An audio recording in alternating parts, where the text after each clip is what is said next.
And how this capping is affecting everyone. Vocational studies के sector वाले जो colleges हैं वो खुश नहीं है, क्योंकि इतनी जल्दी ये रूल, इतना स्ट्रॉन्ग रूल वापसी लेना तो आसान नहीं। कनेक्ट करा जा रहा है कि भाई आप कोई अपने लाइफ के साथ गलत कदम ना उठा लें। यूनिवर्सिटीज छोड़ के कॉलेज में जाने के बावजूद इतनी हाई पे देनी पड़े, फीस देनी पड़े। सो मान लो कैपिंग लग गई, आपका वीज़ा आएगा, बताता हूँ क्यों।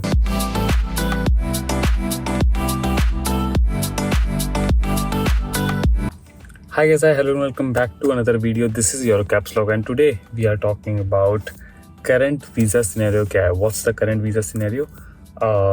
मैं basically clean words में बताऊंगा कि अभी जो आप अगर फाइल लगा रहे हो, if you are thinking of applying your file, if you have already applied, if you will be applying next year, so what are the things that are happening right now, and they would be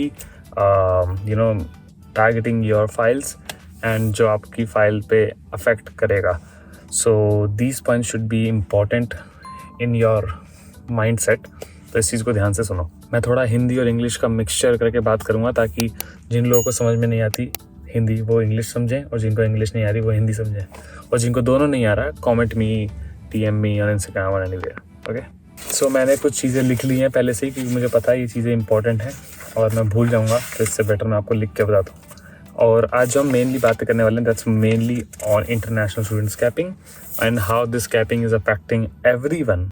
everyone means students, ministers, colleges, visa success rate, everyone, हर एक चीज़ बारे में बात करेंगे।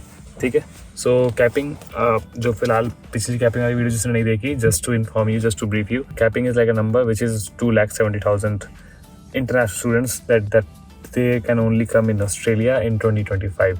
एक साल में सिर्फ 2,70,000 बच्चे ही आएंगे ऑस्ट्रेलिया के अंदर, ये इन्होंने कैपिंग लगा दी है।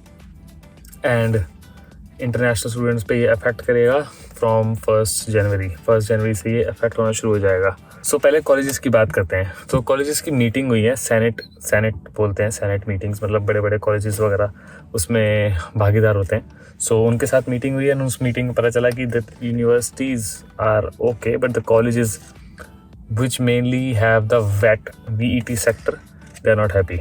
जो वोकेशनल स्टडीज़ के सेक्टर वाले जो कॉलेजेस हैं वो खुश नहीं है, क्योंकि सीन ये एज अ बिजनेसमैन काफ़ी सारे लोग सोचते हैं कि let's open up a college and try to help people, या जो भी है। सो उन्होंने जो कॉलेजेस खोले हुए थे उन पे इन्वेस्टमेंट करी हुई है, इतना पैसा लगाया उस पर, और सडनली एक कैपिंग आ जाए, एक बोलें कि भाई एक XYZ नाम का एक कॉलेज है, वो बस अब आप कम से कम बस 100 स्टूडेंट ले सकता है एक साल के अंदर। मैं एग्जांपल दे रहा हूँ। So it will be like a big drastic loss for the person. तो एज अ बिजनेस माइंड देखा जाए तो बहुत बड़ा लॉस हो रहा है। उस लॉस को सिर्फ एक कॉलेज नहीं, बहुत सारे कॉलेजेस फेस करने वाले हैं बिकॉज ऑफ दिस चेंज। तो कॉलेजेस तो हैप्पी नहीं है। तो जब ये मीटिंग हुई तो उन्होंने इनसे बोला, डिपार्टमेंट ऑफ होम अफेयर्स से, कि आपने क्या सोच के ये जो कैपिंग का सेक्शन लगाया है या सोचा है करने का 1 जनवरी से, क्या सोच के किया, उसको कैसे नंबर कैसे डिफाइन करें, कैसे अलॉट कराए, कुछ फिगर्स दो, एंड या तो इसे वापस लो या क्या करो। उन्होंने अपनी बातें रखी। हालांकि मुझे भी ऐसा लगता है, और जितना आप समझ में आ रहा है, इतनी जल्दी ये रूल, इतना स्ट्रॉन्ग रूल वापसी लेना तो आसान नहीं है, और ये लोग पहले से ही परेशान हो रहे थे माइग्रेंट्स के नंबर से। तो इस चीज़ को I don't think they reverse the decision, but what they can do is like may be allocation may increase. Allocation थोड़ा सा बढ़ सकता है, बट उसके भी चांसेस पक्का कोई नहीं बता सकता कि बढ़ेगा या शायद ना भी बढ़े, लेकिन ये पता चलेगा आगे आने वाले जो मीटिंग होगी वो। सो हाँ, इन्होंने हियरिंग मांगी कि हमें 5-6 दिन बाद, 10-15 दिन बाद, मतलब शायद अक्टूबर की स्टार्टिंग में ये फिर से हियरिंग करने वाले हैं, क्योंकि जो अफेक्ट है वो तो 1 जनवरी से होगा, बट उससे पहले जो मीटिंग्स हैं इनमें शायद कुछ चेंज ला सकें। तो सब अपना अपना जोर मार रहे हैं। So they are trying their best to make some changes in the allocation और maybe the reversing the decision, but I am not sure, और no one is sure what will happen, but it's a strong decision, so let's see how it goes. In addition, for this business owners, for this college owners, for the people who have done investment, they are aligned with mental health crisis line. Means जैसे ambulance line होती है, police line होती है, वैसे mental health crisis line होती है। तो उसके साथ लोगों को अलाइन कर दिया गया है। जो बिजनेस ओनर्स हैं उनको नंबर वगैरह शेयर कर दिए गए हैं गवर्नमेंट के थ्रू, because the decision has impacted them in a way that they are not healthy mentally. They're getting anxious, they're getting thoughts of, I'm giving an example, thoughts of doing some wrong shits like suicide or all.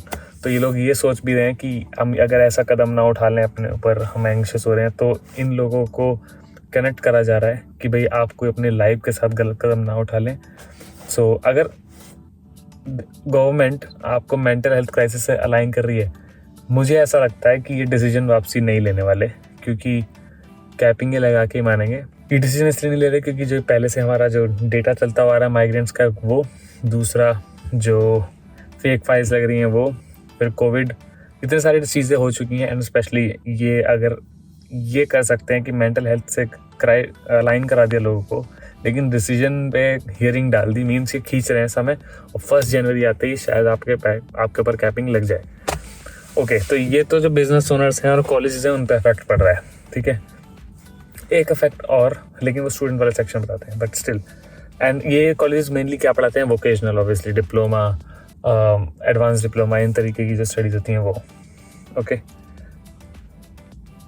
अब students की बात करते हैं। Students का review कैसा आया है scaping के बाद? सो अगर एक डेटा जो निकला है, so recent study has been held and in that study we can see students are 9.4% positive with positive review, 30.3% negative review, and 60.4 the remaining percent as neutral. They have no reaction, they have no review.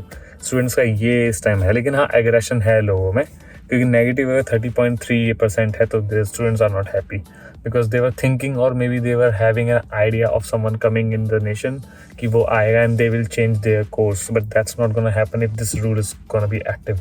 So students तो happy नहीं है। Students के ऊपर एक और जो एक impact पड़ेगा इसकी वजह से कि जो ट्यूशन फीस है वो काफ़ी बढ़ जाएगी, क्योंकि यूनिवर्सिटीज़ तो चलो सेम रेट लेती हैं, बट कॉलेजेस अपना काम करवाने के लिए रेट कम कर लेते थे। बट अब अगर ऐसा रूल रहेगा तो वाई विल दे, वो तो कहेंगे मैं तो अपना चेंज नहीं करने वाला, या मैं तो अपना रेट बड़ा करने वाला हूँ, क्योंकि उन्होंने इतना इन्वेस्टमेंट किया, उन्होंने 4 फ्लोर्स के रूम्स ले रखे हैं क्लासेस लगाने के लिए और बाकी सारी चीज़ों के लिए। हालांकि वो बच्चों के ऊपर है, वो जाएँ क्लासेस में ना जाएँ, दैट्स देयर कॉल, बट इस वजह से अब वो हैप्पी नहीं है, तो उन्हें पैसा तो कमाना है ना। They are in the end as a business person, they will think of ways of making money. So this is the way of making money from their perspective, which is increasing the tuition fees. But अब students पे तो pressure आ गया ना कि उनको universities छोड़ के college में जाने के बावजूद इतनी हाई पे देनी पड़े, फीस देनी पड़े। So what's the point. अब बात करते हैं वीज़ा सक्सेस रेट पे। ओके, मान लो कैपिंग लग गई, जिसमें कि चांसेस हैं, बट स्टिल मान लो कैपिंग लग गई, आपका वीज़ा आएगा। बताता हूँ क्यों। फिल्ट्रेशन हो जाएगी, सही फाइल्स चूज़ करी जाएंगी, इवन एजेंट्स भी अच्छी फाइल ही पकड़ेंगे, क्योंकि उनका भी डेटा ऊपर नीचे हो सकता है कि कितनी फाइल्स के पॉजिटिव रिव्यू आ रहे हैं और नेगेटिव रिव्यू आ रहे हैं। तो सक्सेस रेट जो एक वैल्यू है वो बोलूँगा 85, 90 to 95% सक्सेस रेट बढ़ जाएगा आपका। सो वीज़ा सक्सेस रेट बढ़ना is a good point, but ये होगा तभी जब ये सब फिल्ट्रेशन हो जाएगी। एंड इसमें अब टाइम तो लगेगा, बट अब देखो अभी हियरिंग है और मामला हॉट होता जा रहा है। The situation, the current scenario is getting hotter every day, because different aspects of different associations are trying to engage in the conversation which may impact this decision by the government either in a positive or negative way depending on the perspectives of super people too. But देखो, अगर आप student के perspective से देखो तो क्या बनता है, बिजनेस पर्सपेक्टिव से देखो तो क्या बनता है, एंड इनके ऑस्ट्रेलिया के पर्सपेक्टिव से देखो तो क्या बनता है। तो किसी का पर्सपेक्टिव अच्छा है, किसी का पर्सपेक्टिव बुरा है, और हमारे पास क्या है? कुछ भी नहीं। हमारे पास बस एक चीज़ है, हम वेट कर सकते हैं। The ministers are fighting their fight, the government is fighting its fight, and we can only wait. And what we can do is just keep your file strong. मैं बताता हूँ अब एज अ स्टूडेंट आपको क्या करना है। मान लो capping लगे ना लगे, भूल जाओ। पहले तो आपको ये करना है कि 1 जनवरी पे अगर आपने अप्लाई करना है, 1 जनवरी के बाद आपने सोचा है, तो आपको अपनी फाइल स्ट्रॉन्ग रखनी है।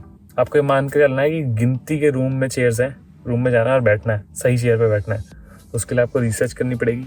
लिख लो इस चीज़ को, रिसर्च करना आपको पहले तो आपको पढ़ना क्या है। दूसरा, यूनिवर्सिटीज़ अच्छी चूज़ करना, ज़रूरी नहीं है लेवल 1 लेवल 2, बट ट्राई करना अगर उनमें हो सके तो, डिपेंडिंग ऑन अगर आपका कोर्स भी उस यूनिवर्सिटी में है तो।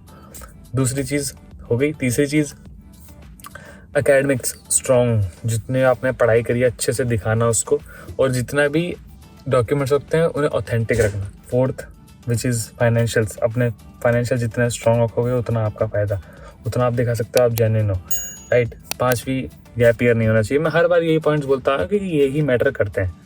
गैप ईयर ना हो, और हो तो जस्टिफाइड होना चाहिए, लास्ट एजेंट अच्छा होना चाहिए, कोई ऐसे डॉजी एजेंट ना हो। एंड GST वगैरह तो आप अगर इतनी सारी चीज़ें तैयार हैं, अच्छी हैं, तो आप ऑलरेडी से लिख लोगे, तो 7th पॉइंट वो भी हो गया। सो या these are the points and these are the things. ये इन्फॉर्मेशन थी कि करंट सिनेरियो क्या चल रहा है after this decision. So yup, this is your Caps Lock signing off. Like, share and subscribe for more videos, for more information और for more knowledge. And पिछली वाली वीडियो को इतना प्यार देने के लिए थैंक यू। मुझे नहीं पता था आप लोगों को इतनी पसंद आएगी, मैं तो जनरली बस पोस्ट करी। खैर, और इंस्टाग्राम का लिंक डिस्क्रिप्शन में है, दोनों का फॉलो कर लो, DM if you have any questions, and see you guys in the next video.